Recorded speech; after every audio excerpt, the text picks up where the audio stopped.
Want to know what makes us who we are? Here's a complex review including systematic studies published in PubMed Central, the National Institute of Health, and the National Library of Medicine. Each is published in all three, among other medical journals.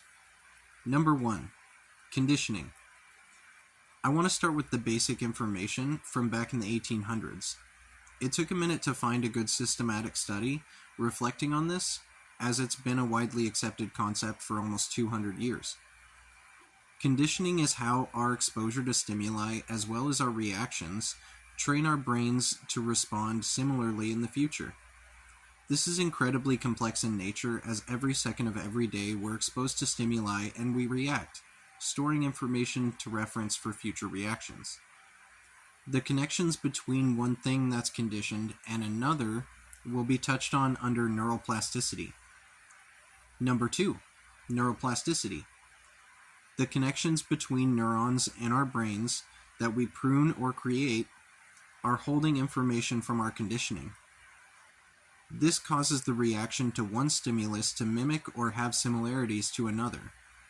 When something is more significant to us, there are more connections made. If something was excessively rewarded with neurochemicals like dopamine, there are many connections made.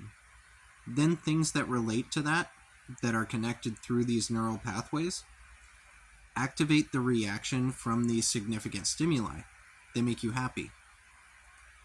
The inverse is also true.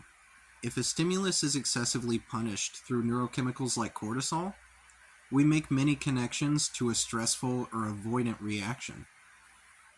We will explore the means of finding significance through the salience network next.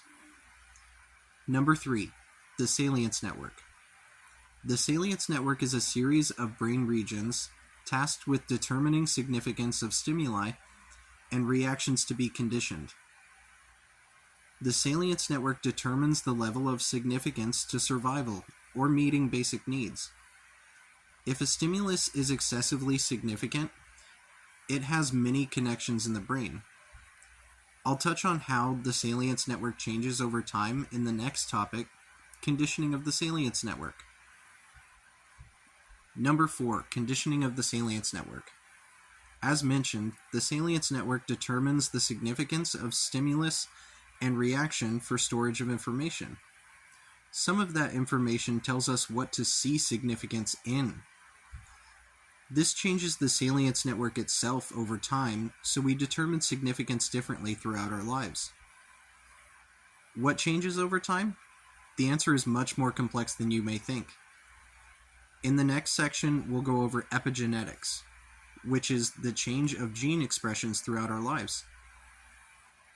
Number 5, epigenetics. Neuroscience was baffled for some time.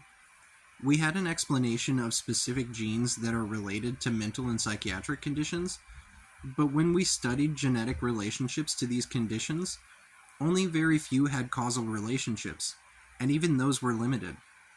When looking into genetics, as it pertains to mental and psychiatric conditions, we see that there are genes related, but we cannot make causal connections with genes to these conditions. The missing piece to our understanding? Gene expressions literally change throughout our life. Epigenetics seems to connect our understanding of genetic markers and their connections to mental and psychiatric conditions. But as you may know, the more we learn we don't know.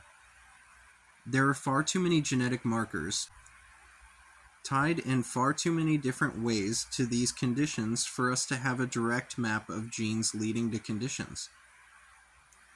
Number 6, summary. As we've explored each of these discoveries, we've uncovered an understanding that brings us to the current knowledge in the field.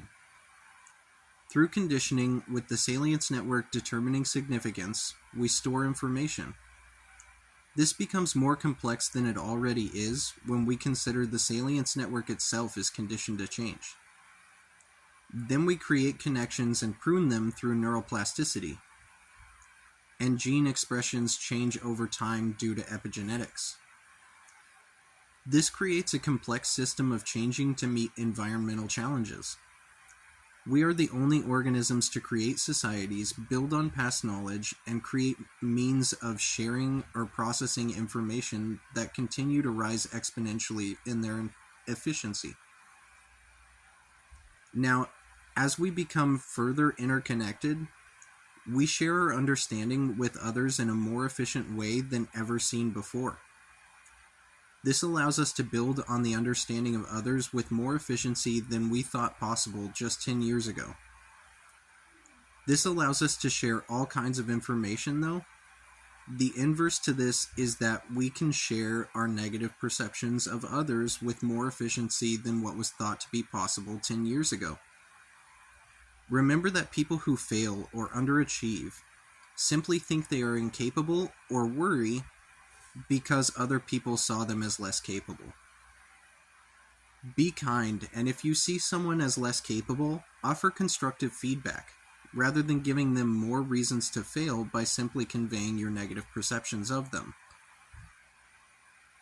This is video number 6 in the series.